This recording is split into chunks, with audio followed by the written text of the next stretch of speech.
오늘 아침부터 이제 모임을 같이 갖는 목사님 이제 부친이 돌아가셔가지고 장례식에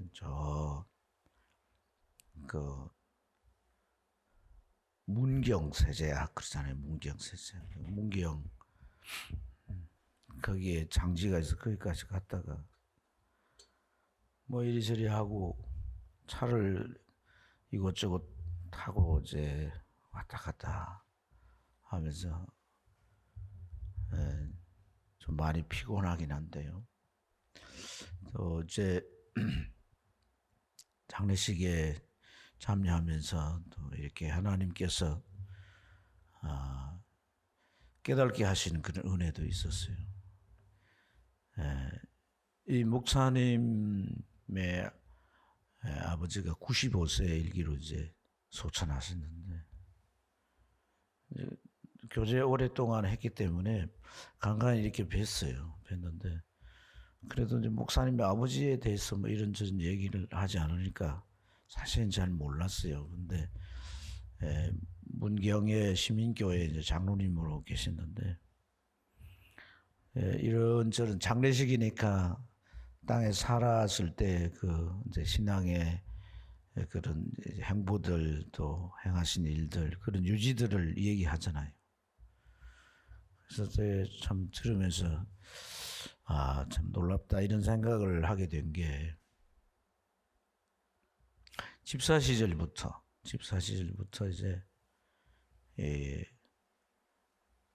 이 목회자가 없는 교회를 가서 예배를 인도하고 또 이제 그 교회에서 원하니까 그 교회 목회자로 집사인데 목회자로 교회를 이제 섬기고 또 교회가 없는 지역에 전도를 해가지고 교회를 세우고 이렇게 해서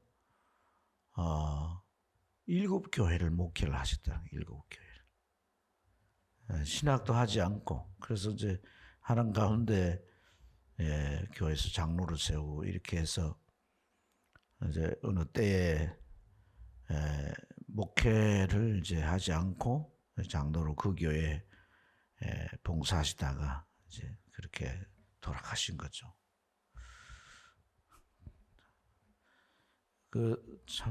그래서 옛날에는 이 신앙이 말이죠. 목회자가 참 귀해서 우리 고향 교회는 그 도시 지역이다 보니까 목회자 오기 힘들어요. 그래서 목회자가 와도 뭐 교회가 이제 교인도 많지 않고 그런 지역이다 보니까 제대로 모시지도 못하고 그러니까 목회자도 없고 이랬는데 장로님이 항상 예배를 인도하시고 그랬거든요. 그러니까 그 당시 한국 교회 상황이 목회자들이 없으니까 교회는 세워져 있고 예배를 드려야 되고 이렇게 하니까 신앙존 집사님들이 가서 목회를 하신 거예요. 목회를. 그래서 그 장로님도 집사 시절부터 그렇게 하나님 앞에 하나님을 섬겼는데 제가 어릴 때는 이제 그런 분들을 종종 봤고 또 오늘 이 장례식에 새삼 그런 얘기를 들으니까 과거에 우리 어릴 때 교회가 그랬지. 교회 또 집사님들 열심히 있는 집사님들이 참 그렇게 하나님 앞에 봉사하고 쓰임 받았지. 그 생각이 났어요. 근데 참 어쨌든 7교회를 이렇게 세우고 예배당도 짓고 이렇게 하나님 앞에 신학을 하지 않아도 이제 그 이후에는 나름대로 공부도 하시고 했겠죠. 그러면서 그렇게 하나님의 교회를 섬겼다라고 하는 것이 참 이게 적은 일이 아니잖아요. 자녀들도 키워야 되고 그렇지 않습니까? 자기 이제 삶도 살아야 되는데 교회 장로님도 아니고 집사님이 말이죠. 참 근데 제가 깨달은 게 뭐냐면 하나님의 교회를 위해서 헌신하고 뭐 어떤 대가나 뭐 어떤 그에게 뭐 어떤 고난이나 뭐 이런 것이 부여되지 않아도 하나님의 교회를 위해서 이렇게 헌신한 분들을 하나님께서 이 땅에서도 그 헌신과 수고를 하나님께서 반드시 보상하시고 이 일이 얼마나 귀한가 하는 것을 또 믿음을 가진 성도들에게 이렇게 보여주신 거죠. 보여주신 거. 그래서 사실 그 장로님이 그렇게 주님 앞에 자신을 드려서 그 하나님께서 그런 보상으로 보여주신 것이 그 목사님이셨어요. 우리가 침례교잖아요, 그죠? 지금 침례교회 총회장이 바로 그 목사님이거든요. 고명진 목사님. 극동방송 우리 방송 많이 듣잖아요. 그 방송국을 세운 교회가 수원중앙교회잖아요. 일대 목사님이 이제 박장한 목사님, 김장한 목사님이고 이대가 이제 그 고명진 목사님. 그래서 그 목사님께서 하나님 아버지를 통해서 하나님의 복을 받고 또 그렇게 큰 교회를 섬기고 또 교단장이 돼서 뿐만 아니라 우리 이 코로나로 인해서 이 교단이 어떻게 하면 이 코로나를 잘 극복하고 또 교회들마다 어려워서 교인들이 떠나고 문도 닫고 뭐 이런 교회들도 많은데 이걸 어떻게 하면 회복할 건가. 그래서 결국 그 목사님이 세운 정책이 뭐냐면 전도하자는 거예요. 전도. 그러니까 전도하기 어렵지만 결국 하나님 앞에 우리가 전도해서 교회를 세우는 이것이 교회의 사명이기 때문에 이 일에 우리가 헌신하면 하나님이 코로나라는 상황 속에서도 우리 침례교회를 하나님 반드시 일으킬 것이다. 그래서 이제 뭐 프로젝트를 만들어서 그런 일들을 총회장 되시고 막 진행하시는데 지금 뭐 많은 교단들이 있지만은 그런 이제 교단 계획을 세워서 교단적으로 하는 교회들이 없습니다. 그래서 그 목사님의 어떤 그런 참 역량이나 또 하나님 앞에 쓰임 받는 이런 것들을 가만히 보면서 하나님께서 참 이 몸된 교회를 위해서 헌신하고 수고한 자들, 그 자녀들을 하나님 복을 주시되 크게 들어쓰시고 그 영광을 드러내시는 것이다. 깨달아졌어요. 뭐 저만 그런 게 아니라 그까지 모임하는 우리 교제하는 목사님들이 이제 제가 뭐 호비코 간다 그러잖아요.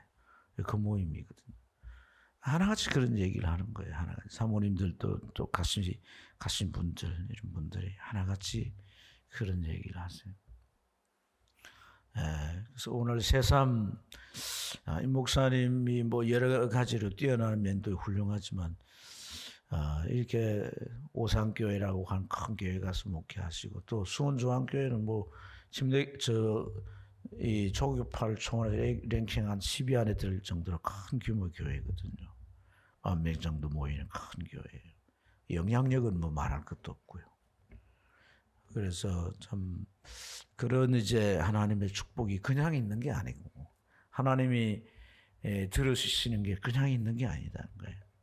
사실 어찌 보면 뭐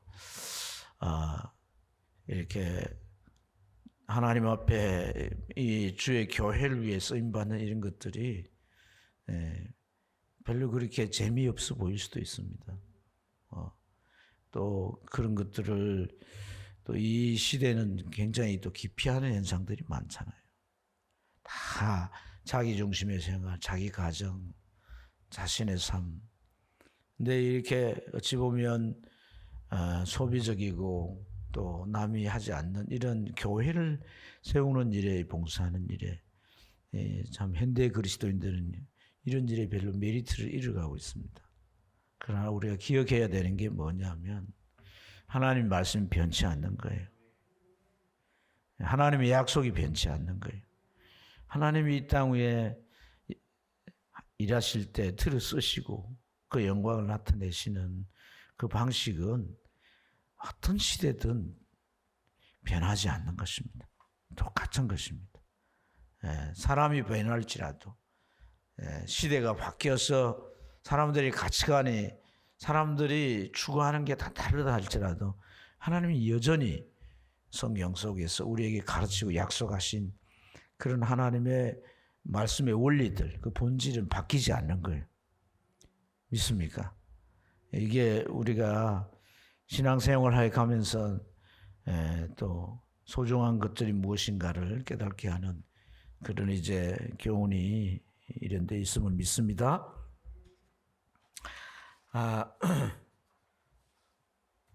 오늘 우리가 이제 이 말씀을 참 읽었는데, 자, 우리 18절을 한번 같이 읽어보겠습니다. 18절 읽겠습니다. 너에게 이르노니 무엇이든지, 큰 소리 한번 읽어봅시다. 마스크를 쓰고 그러니까 소리도 안 들리고, 요즘 아멘 소리도 안 들리고, 뭐 아멘이 안 되면 좀 이렇게 몸이라도 뭐 아니면 아니라 하시든지 좀 해야 되는데, 아무것도 이게 반응의 액션이 안 보이니까 답답해요. 제가 좀 이상한 걸 이렇게 막아 놓으니까 눈에 거슬리기도 하고. 자, 18절 같이 읽어봅니다. 시작. 너에게 이르노니 무엇이든지 너희가 땅에서 매면 하늘에서도 매일 것이요, 무엇이든지 땅에서 풀면 하늘에서도 풀리리라. 아멘. 자, 우리가 신앙생활을 잘 해가려면 이 영적 원리를 잘 이해하고 알아야 한다는 겁니다. 영적 원리. 그래서 이 영적 원리라고 하는 이것을 알아야 한다고 할 때 이 영적 원리란 게 뭐냐? 자, 우리는 땅에 살잖아요, 그죠? 그렇죠? 땅에 산단 말이에요. 땅에 사는 우리가 영적 세계, 하나님이 역사하시고 계시고 역사하시는 그 세계와 어떻게 연결되는가? 그 연결되는, 그래서 땅에 있는 우리와 하나님의 세계에서 이제 연결됨으로써 일어나는 현상이나 역사들, 이런 것들이 우리 신앙생활에 일어나야 할 줄로 믿습니다. 그러니까 이렇게 하기 위해서는 우리가 영적 원리를 잘 이해해야 된다는 말이에요. 그래서 오늘 이 말씀을 보면, 자, 이렇게 땅에서 무엇이든지 땅에서 매면 하늘에서도 매일 것이요 라고 했어요. 그죠? 땅에서 풀면 하늘에서도 풀린다, 이렇게 말했어요. 그럼 매고 풀고 하는 이 맨다, 푼다 하는 것이 하나의 원리로 표현되어 있는 이 말씀이에요.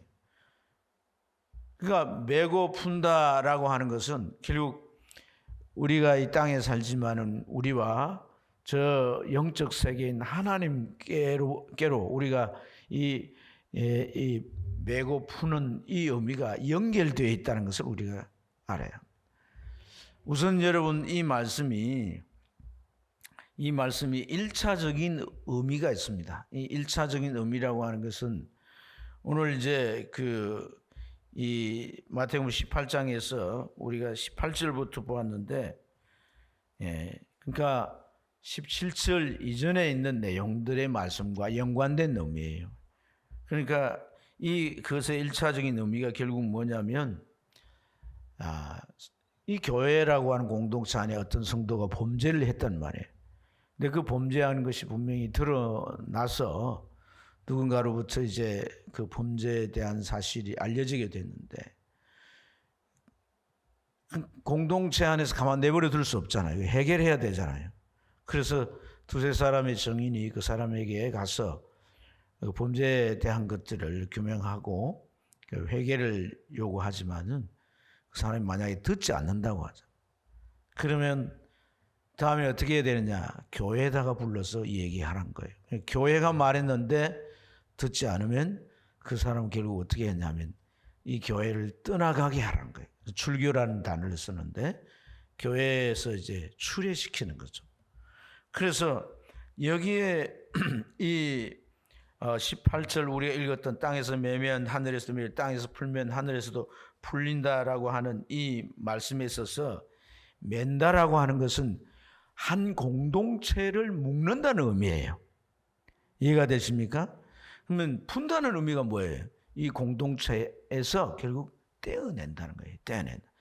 출교를 말하는 거예요. 그러면 자, 교회에게 그런 거예요. 하나님, 예수님께서 교회에게 너희가 어떤 사람을 이렇게 공동체 한 공동체로 묶으면 하늘에서도 이렇게 묶어진다는 거예요. 그러나 너희가 떼내면 하늘에서도 이 사람은 떨어져 나간다는 거예요. 이것은 교회에게 엄청난 권리가 주어져 있는 거예요. 권세가 주어져 있는 거예요.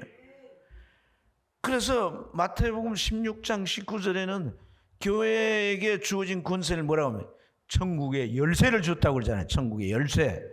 그러니까 교회에서 이 사람을 떼내버리면 천국의 열쇠라는 게 뭐예요?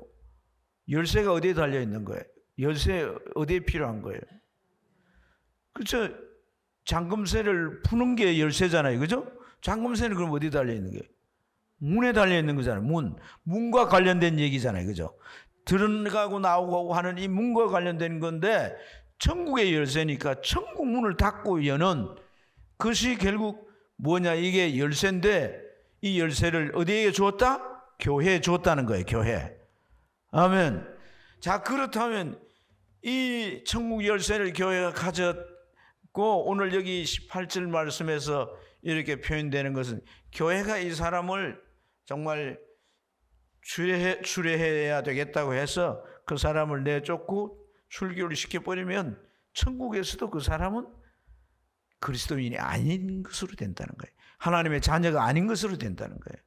그러나 이제 이 교회가 그 공동체가 그 사람을 묶고 하나가 되게 된다면 천국에서도 그 사람은 하나님의 자녀이고 천국에 속한 자가 된다. 이런 의미단 말이에요.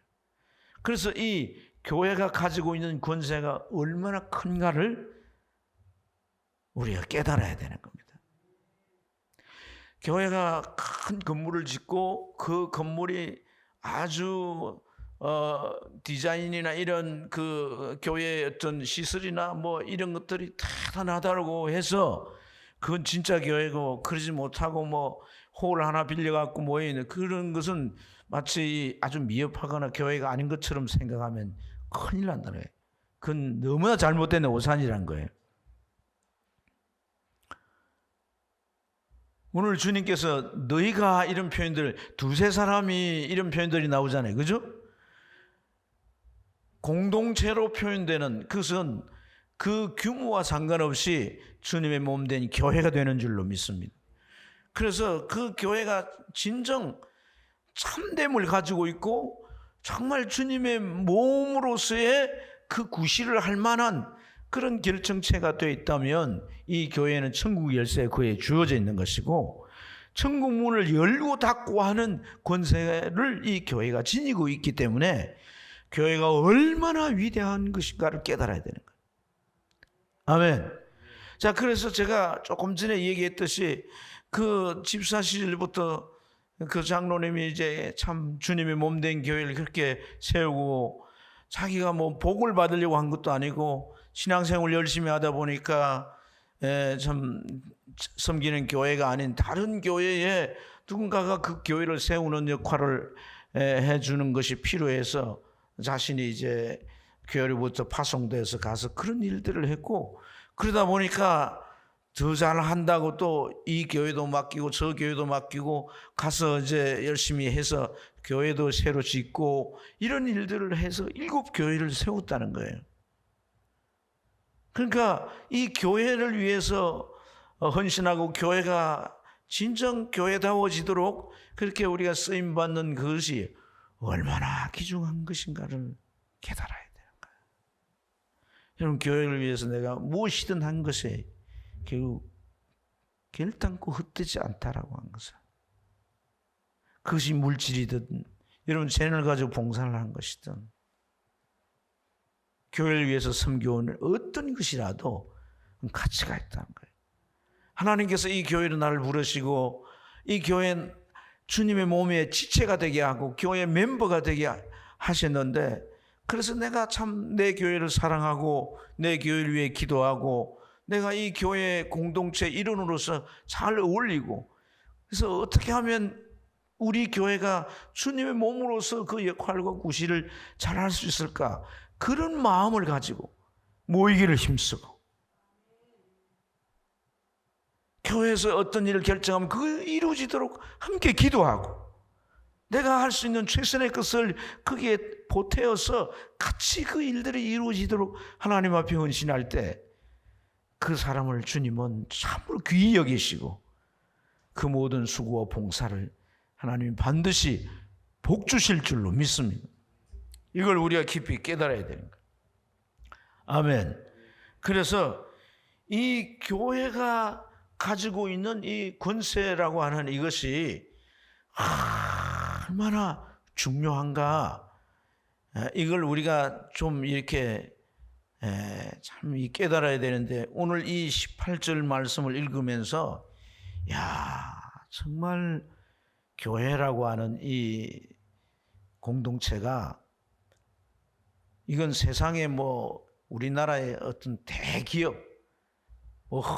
우리나라에서 뭐 지금 얘기한 몇 대 기업, 이 기업이나 아니면 우리나라에서 뭐 상하탑이라고 하는 아주 뭐 스카이 대학, 큰 대학들, 유명한 대학이나 아니면은 이 나라에 이제 나라를 운영하고 다스리는 이 뭐 정부나 또는 뭐 국회나 이런 어떤 세상의 기구나 세상의 경제단체나 뭔 세상의 학교나 이런 어떤 것보다도 이 교회 가치를 더 높은 위치에 둘 수 있어야 된다, 이 말입니다.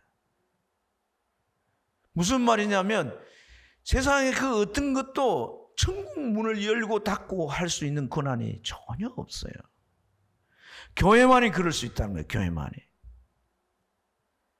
여러분, 교회에 대한 비전을 우리가 더 확실히 가져야 되는데, 에스겔이라는 선지자는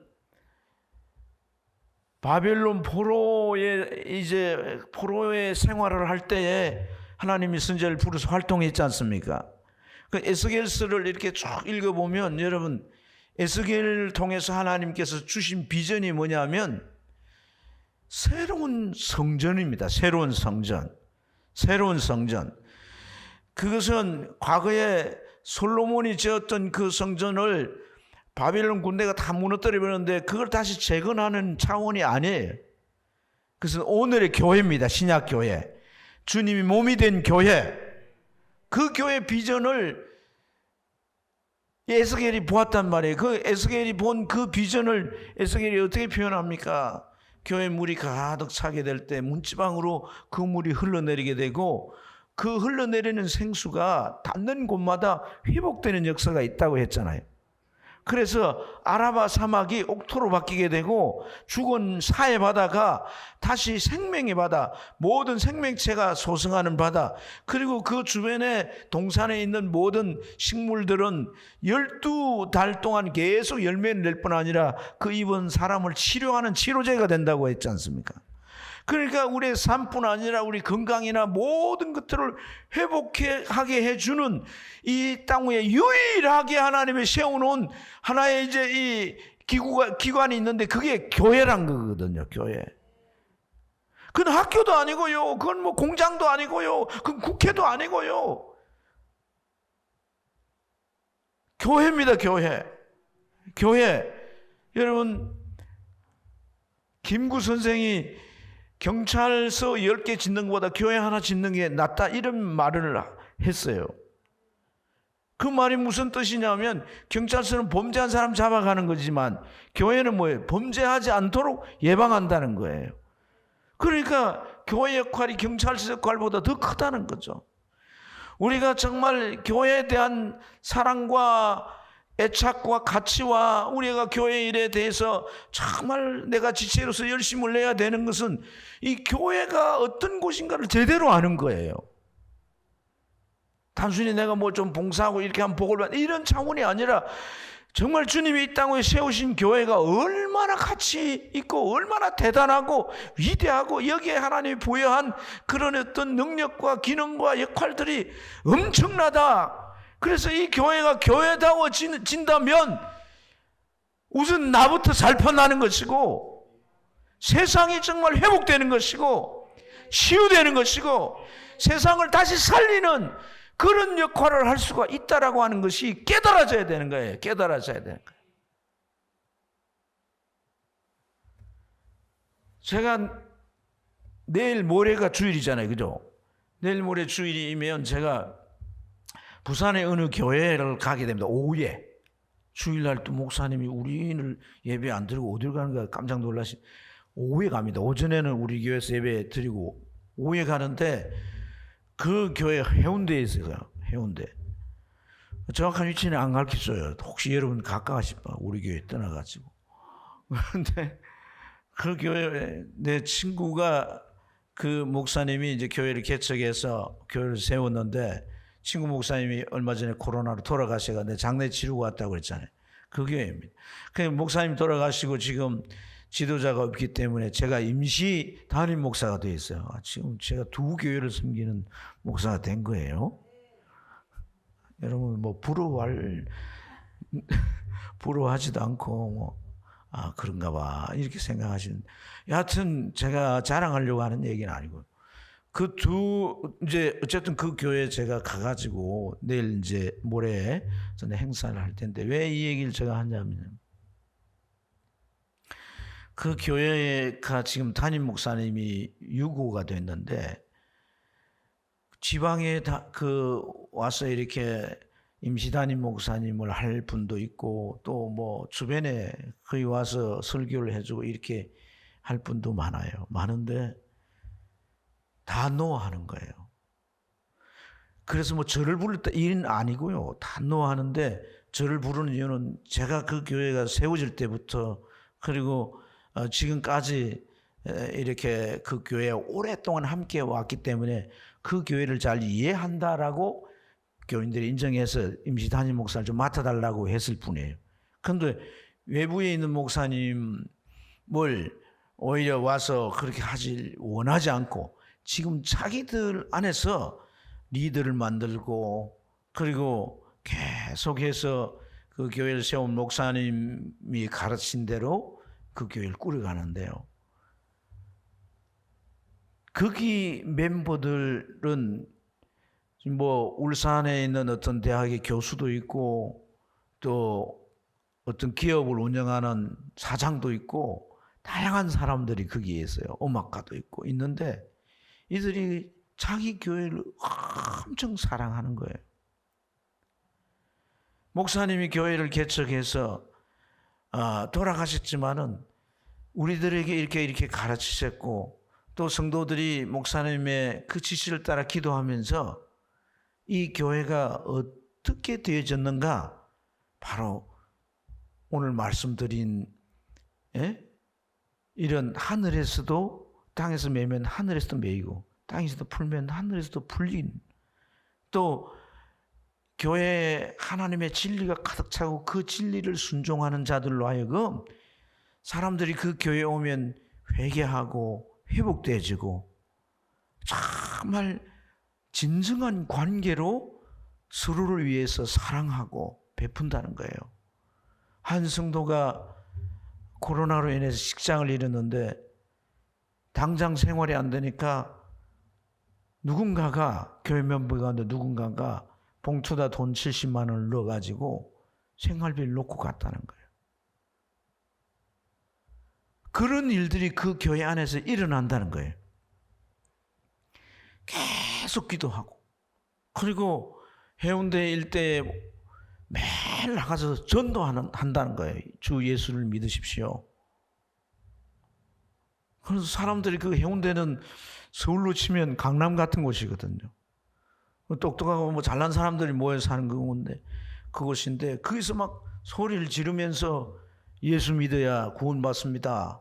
예수 믿으세요. 막 이렇게 전도를 하니까 사람들이 이렇게 쳐다보면서 이런 식으로 이제 이렇게 무시하고 비웃고 뭐 이렇게 하는데도 아랑곳하지 않고 그렇게 하는 것이 왜 그러냐? 하나님께서 우리 교회를 정말 성경에서 말하는 신약교회 그 비전이 드러나게 하셨다는 거예요. 여러분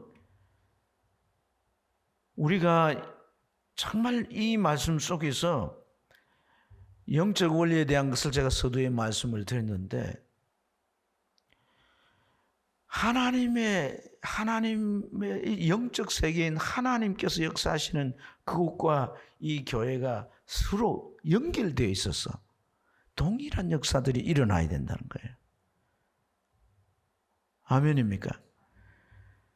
그래서 오늘 여기 이 18절 말씀은 1차적으로 죄를 지은 사람들을 이제 회개를 지도하고 회개하도록 그렇게 가르쳐도 유도해도 안 되면 결국 이제 떼내고 그렇게 하라는 1차적인 의미가 있지만, 또 하나의 2차적인 의미가 있어요. 그 2차적인 의미는 19절로 이어지는 말씀이에요.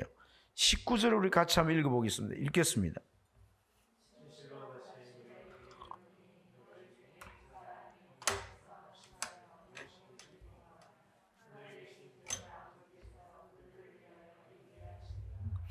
자, 여기 18절에서 매고 풀고 뭐 이런 표현이나 이제 19절에서 보면 합심해서 뭐 하라는 얘기, 기도하는 얘기잖아요. 그죠? 그래서 이 18절에는 관계에 대한 말씀으로 우리가 이해할 수 있고, 19절에는 모여서 너희들이 합심해서 기도하라는 말씀으로 얘기하고 있지만은, 이 말씀의 대상은 교회입니다. 교회. 아멘. 개인적인 의미가 아니란 거예요. 교회가 가지고 있는 이런 이 권세, 이 교회에게 주어져 있는 그 위대한 능력, 이 교회가 가지고 있는 고유한 가치, 세상에 어떤 것도 비교할 수 없는 이 가치와 이 교회에게만 주어진 고유한 이런 특권들에 대해서 주님이 지금 설명하고 있는 거란 말이에요. 그래서 이 2차적인 의미가 뭐냐면은 기도입니다. 기도인데, 이 교회가 합심해서 성도가 기도하면 어떤 일이 일어나느냐? 너희 중에 두 사람이라도, 그러니까 이 두 사람이라는 건 딱 두 명만을 말하는 게 아니에요. 그러니까 이제 여러 명을 이제 표현한다고 할 수가 있겠는데, 땅에서 합심해서 무엇이든지 구하면, 이건 18절에 땅에서 푼다는 의미와 같은 거예요. 또 하늘에 계신 내 아버지께서 그들을 위하여 이루어 주실 것이다. 이게 또 하늘에서 푼다는 것과 같은 것이란 말이에요. 그러니까 결국 교회는 말이죠, 공동체를 잘 관리하기 위해서 죄를 이렇게 제거하고 이제 그런 권세가 교회에게 있지만은, 또한 이 교회가 하늘 문을 열고 하나님으로부터 우리 인생에게 필요한 모든 것들을 공급받게 하는 이러한 특권을 쓸 수 있는데, 그 특권을 쓰는 방법이 뭐냐? 기도인데 그냥 기도가 아니라 온 교회가 합심해서 기도하는 거란 거예요. 이 여러분들이 뭐 잘 알고 있으니까 아멘도 안 하는데요. 아멘도 하지 않는데 이게 얼마나 중요한 것을 깨달아요. 아멘을 하지 않는 이유가, 전 눈치를 채고 왜 아멘을 안 하는가를 이해합니다, 여러분. 그런데 그것까지 설명을 하고 마치겠습니다. 자, 제가 영적 세계에 대한 이런 설명을 했는데, 세계라고 하는 것은요, 영적 세계만 있는 게 아니에요. 동물이 활동하는 세계는 자연 세계입니다. 자연 세계. 그래서 동물은 자연 세계 안에서 마음껏 논일고 그 세계의 모든 걸 활용하며 살 수가 있는 거예요. 근데 인간은요, 이 자연 세계, 일반적인 세계뿐 아니라 영적 세계까지 인간은 연결되어 있는 존재가 인간이란 거예요. 그리고 그리스도인들은 이 영적 세계에서 그냥 영적 세계만이 아니라 하나님이 역사하는 세계까지 연결되어 있는 존재가 그리스도인이란 거예요. 자, 그런데 여러분, 이제 바울 사도 고린도후서 12장 12절 말씀에 보면 이 셋째 하늘이라는 표현을 썼어요. 그러면 셋째 하늘이라는 표현을 썼다라고 하는 것은 둘째가 있고 첫째가 있다는 의미가 아니겠어요, 그죠? 첫째 하늘은 인간이 사는 파라다이스를 말하는 거예요. 둘째 하늘은 공중인데 아에르라는 단어를 씁니다. 아에르. 이 아에르라는 말은 그 아엠이라는 말에서 왔는데 그 호흡 또는 공기 이런 말이에요. 그러니까 공중을 말한 거죠. 공중. 또 하나가 이제 이 셋째 하늘인데 이 셋째 하늘은 우라노스라는 말과 헤븐이라는 말을 써요. 하나님이 계신 곳이에요. 근데 여러분, 이 하나님이 계신 곳과 땅에 있는 우리와 그 사이에, 이 사이, 여기 이제 아까 말씀드린 그 아에르라고 하는 공간, 이 둘째 하늘인 이 공간에 누가 들어가 있느냐? 에베소서 2장 2절 말씀에 보면 마귀가 공중 권세를 가지고 있다고 말합니다. 마귀가 뭘 가지고 있어요? 요한계시록 12장 9절 말씀에 보면 그가 하나님 앞에 범죄해서 땅으로 내 쫓겼다고 그렇게 표현합니다. 공중의 권세를 가지고 있으면서 땅에 있는 인간들을 이제 범죄하게 하고 자기에게 속하게 해서 그 인간들로 하여금 멸망길을 가게 하는 그런 역할들을 한다는 의미에서 땅으로 내어 쫓겠다고 표현하는데, 중요한 것은 그들이 활약하고 그들이 이제 움직이는 곳이 이 공중이란 거예요. 셋째 하늘과 첫째 하늘 사이에 있는 이 공중. 우리가 이 기도가 왜 합심해서 기도해야 되는가? 왜 합심해서 기도해야 되는가? 이 공중 세계를 뚫고 셋째 하늘 세계까지 이 기도가 올려져야 되기 때문이라는 거예요. 여러분, 정말 오늘 제가 간단하게 설명을 드렸지만은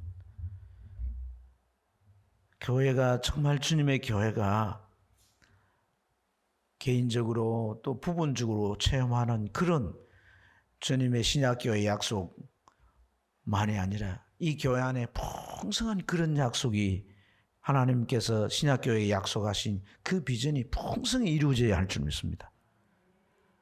우리가 그런 소원을 가지고 있어야 된단 말이에요. 그게 비전이란 말이에요. 제가 2주 전에 그 설교했잖아요. 스가랴가 본 비전. 제발 좀 여러분들이 하나님의 말씀 믿어지면 좋겠어요. 진짜 그렇게 믿어지면 좋겠어요. 네.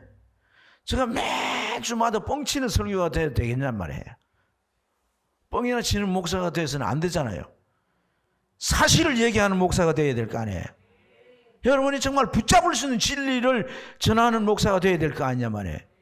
여러분이 이 길을 듣고 저 길을 기천에 흘려버리는 그런 내용을 전하는 목사라고 한다면 저는 진짜 가치 없는 목사거든요.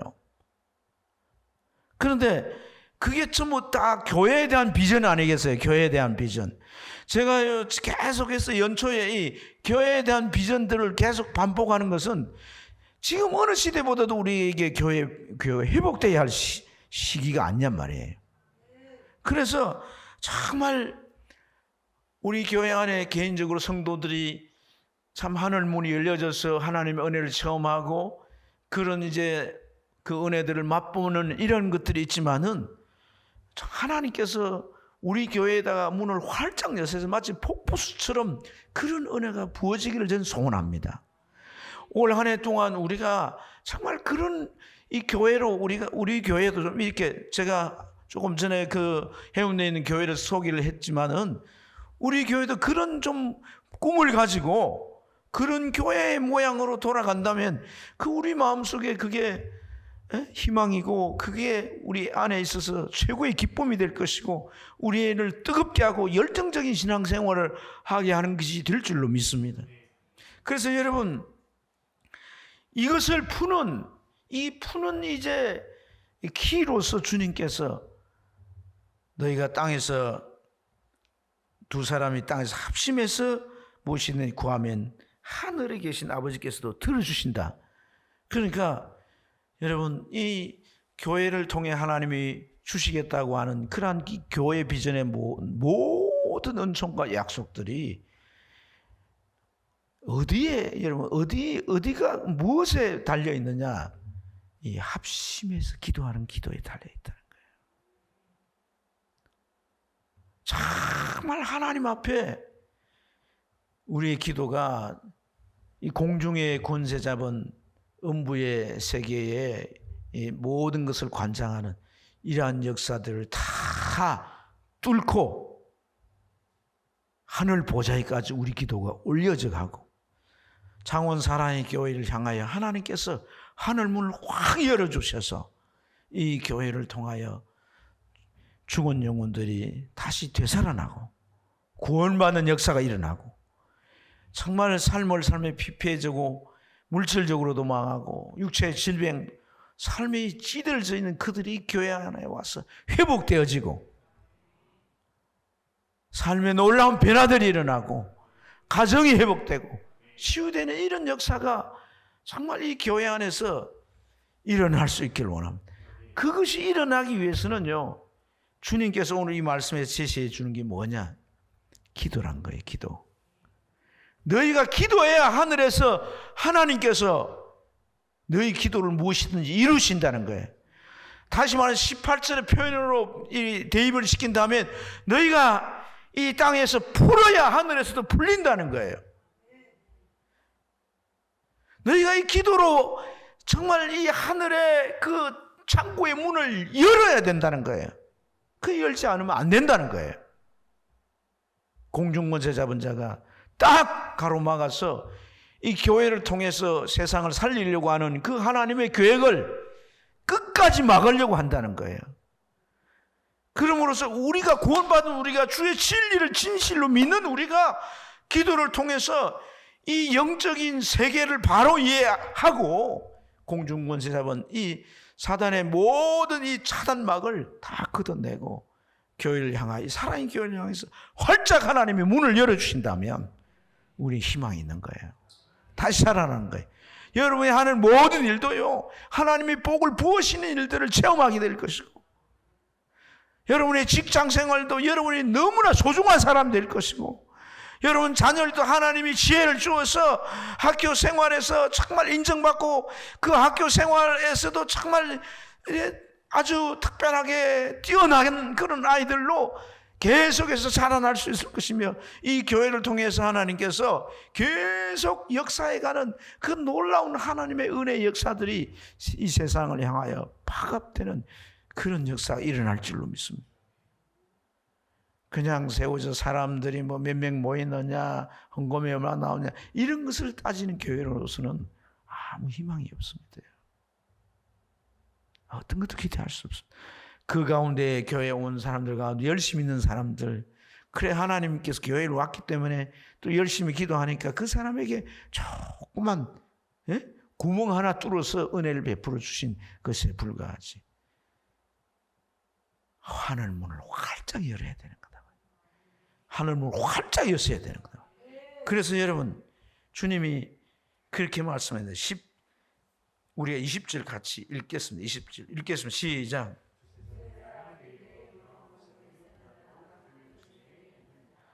여러분 19절 말씀에서 주님께서 합심에 기도하면 하나님이 다 들으신다고 말씀을 하셨는데, 20절에 가서 주님께서 두세 사람이 모여있는 건 내가 있다는 거예요. 내가 있다. 주님의 몸인 교회가 된다는 것입니다. 하나님은 하늘문을 여셔서 눈에 보이는 건 우리지만은 정말 우리를 통해 일어나는 일이 그 두세 사람 모인 곳에 주님이 계신 것으로 역사하신다는 거예요. 제가 2주 전에 말씀 전할 때에 서가라에 본 이 신약교회 비전에 대해서 제가 에베소서를 근거로 해서 여러분 설명을 해 주었잖아요. 1장 23절에 뭐라고 해요? 교회가 주님의 몸이라고 그랬잖아요. 그 앞구절에는 뭐라고 표현했습니까? 예수님을 통해서 만물을 충만하게 한다는 거예요. 충만하게 한다. 그가 만물 안에 계심으로 만물을 충만하게 하신다고 그랬어요. 그러니까 이 만물을 충만하게 한다는 것은 뭐냐면 예수님이 모든 만물 안에 계셔서 그걸 회복시킨다는 거거든요. 이게 에스겔이 본 비전하고 똑같은 거 아닙니까? 그렇지 않습니까? 생명수가 흘러가니까 회복되어지잖아요. 모든 게 회복되어지잖아요. 땅이 회복되고 강이 회복되고 바다가 회복되고. 할렐루야. 그처럼 주님께서 우리 안에 충만하고 우리 일터에 충만하고, 아멘, 우리 자녀에게 충만하고 우리 가정에 충만하고 우리가 행하는 모든 일에 주님이 충만하게 역사할 때 그 주님이 어떤 분이 구원을 주시는 분이고 회복시켜 살리시는 분이시고 모든 것을 주님께서 이 충만케 하신다라고 하는 것은 창조신학과 연관이 있다고 그랬잖아요. 본래 하나님이 창조하신 그대로 하나님께서 다시금 재창조의 역사를 예수님을 통하여 일으키신다, 그 말이거든요.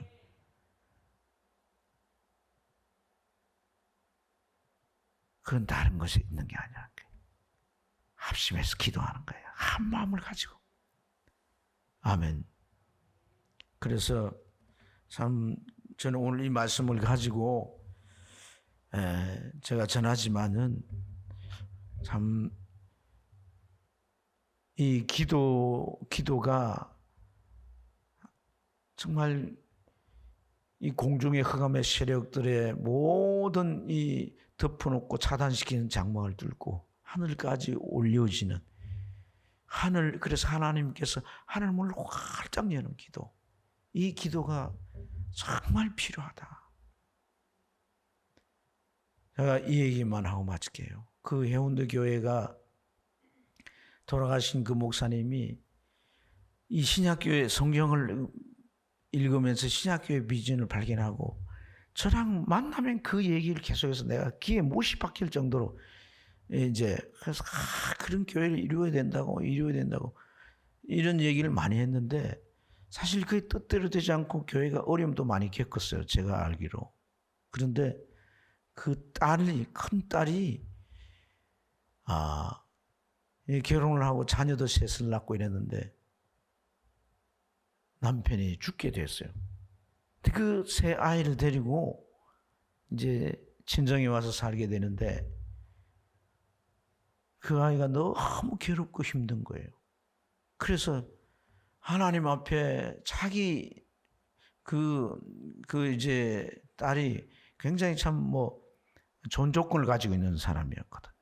그런데 남편도 서울대를 나왔고 또 이제 대학 교수의 집안에 이제 그 부모님들이 다 대학 교수고 어머니는 부산에서 큰 이 어선을 가지고 이렇게 조업하는 그런 집안 딸이고 부유하고 이런 그런 좋은 집안에 결혼했지만은 남편이 이상하게 되고 결국 죽게 되고 죽음도 그냥 죽은 죽음이 아니라 너무 가슴 아픈 죽음으로 죽고 그러다 보니까 이 친구가 너무나 힘들었던 거예요.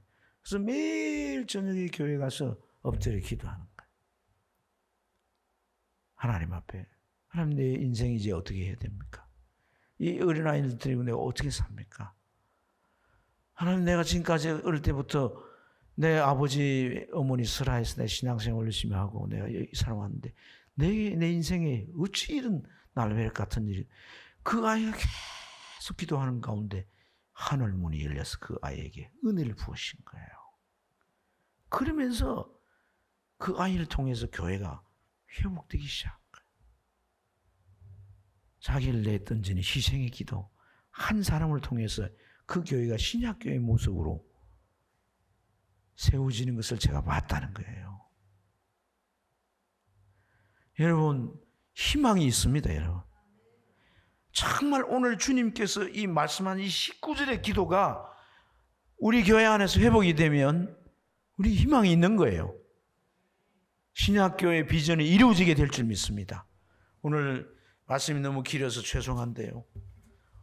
저와 여러분들이 정말 이 신약교회 비전 기도에 내 자신을 한번 던지는 이러한 사람이 있다면 가능하다라고 하는 이 사실을 마음에 좀 새기면 좋겠습니다. 그리고 주님의 감동을 따라 기도하면서 우리가 나가길 원합니다. 우리 2022년 동안 이 해는 정말 기도에 좀 집중해서 하나님 앞에서 이렇게 기도함으로 하늘 문이 열려지는 그런 역사를 경험하길 원합니다. 그동안 기도했지만 다시 한번 도전하십시다. 힘을 내십시다.